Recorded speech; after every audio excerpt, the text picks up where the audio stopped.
I don't stop when I'm done, I stop when a job is done. Ça, c'est une phrase en anglais d'Ido Portal que j'aime tout particulièrement. Je voulais vous faire une vidéo spéciale Ido Portal qui a été vraiment un de mes mentors que j'ai eu la chance de côtoyer durant sa semaine intensive à Lisbonne en 2017. C'était vraiment un moment unique où j'ai appris énormément. Il y a 5 grandes leçons, moi, qui me viennent à l'esprit quand on parle d'Ido Portal. Je tenais vraiment à vous les transmettre parce qu'elles continuent de m'habiter. Et cette première-là que je viens de vous donner, je ne m'arrête pas quand j'ai décidé que j'avais terminé. Je m'arrête quand le job est fait. C'est-à-dire qu'il y a une programmation dans l'entraînement. Quand le professeur, le sensei, ou bien vous-même, a fixé un objectif, un cadre, on va jusqu'au bout. On s'arrête pas dès que ça commence à devenir un petit peu difficile. On va au bout du plan. Parce qu'un mauvais plan, c'est mieux que pas de plan du tout. Donc la première leçon, c'est ça. Ne pas s'arrêter quand on a décidé de s'arrêter. On s'arrête quand le job est fait. La deuxième, Ido, c'est aussi bien un spécialiste du mouvement, connu pour le mouvement avec un grand M, aussi bien que pour la philosophie. Il a dit une phrase qui m'est restée et qui continue à infuser en moi, que l'histoire qu'on se raconte dans la tête est plus importante que ce qui nous arrive. Et ça, c'est des choses qu'on retrouve très régulièrement dans différentes branches de la science, comme les sciences cognitives, avec par exemple le principe d'énaction de Francisco Varela, ou bien le principe d'énergie libre de Carl Friston. Que ce soit en philosophie, en sciences cognitives, en neurosciences, on retrouve cette réintégration du subjectif, de ne pas oublier que l'expérience, elle est avant tout vécue de première main, et que ça compte dans l'équation.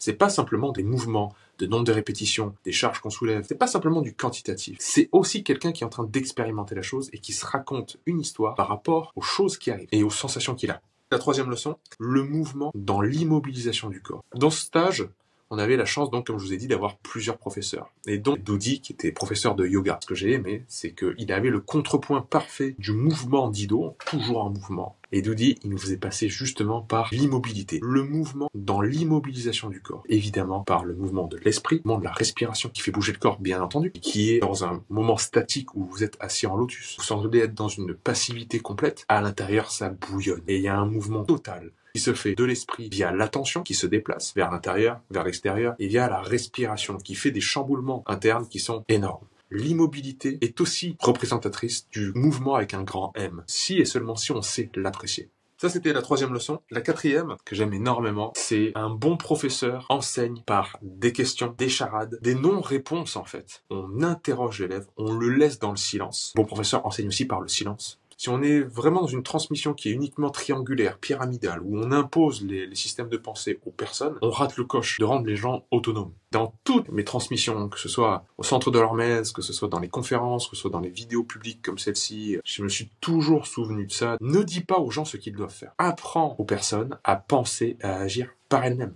Donc il faut que l'enseignant se détache de sa propre pratique. Et enfin, le cinquième précepte que j'ai retenu d'Ido Portal, c'est en fait une phrase qu'il a prise à Bruce Lee. I don't hit, it hit itself. C'est-à-dire, je frappe pas, ça frappe tout seul. Je mets tout en place en termes de conditions et de contexte pour que ça arrive. C'est pas moi qui décide d'envoyer le point. Moi, je mets en place les conditions pour que le point frappe. Et ça, en fait, ça a une vision beaucoup plus large au niveau épistémologique, c'est-à-dire comment on s'approprie une connaissance. Les principes ne sont pas les règles. Les principes s'imposent à nous. Les règles, c'est ce qu'on s'impose à soi-même. Il y a des choses qui s'imposent à nous comme la gravité terrestre. On peut pas y faire grand-chose. C'est comme ça. Et ces grands principes-là, il faut apprendre à les respecter pour soi-même jouer sur les règles. C'est ça que voulait dire Ido, Bruce Lee. Et c'est pour ça que c'était des érudits, ces gens-là. Tout ce qu'ils nous ont à nous transmettre par rapport à la physicalité, par rapport au corps, par rapport aux arts martiaux, ce sont avant tout des gens qui ont mis les nez dans l'apprentissage intellectuel. Parce que les deux se nourrissent. Si tant est qu'on ait l'intelligence de connecter ces deux-là ensemble. Voilà, chers amis, j'avais à cœur de vous partager les principes de ce grand mentor qui a été Ido Portal pour moi, parce que j'ai la chance d'avoir dans mon entourage un frère de cœur. J'ai envie de dire que Ido Portal est le Slim israélien. Pour moi, Slim, c'est quelqu'un de tellement supérieur à Ido, mais c'est tellement quelqu'un de rayonnant, qu'on aime pour ses valeurs humaines, là où Ido, pour avoir côtoyé, il le dit bien, hein. Je me souviens très bien, durant le stage à Lisbonne, il me disait, en fait, moi, je suis pas quelqu'un de fun. Mes amis me le disent, être avec moi, on s'emmerde un peu, quoi. Tout le contraire de Slim.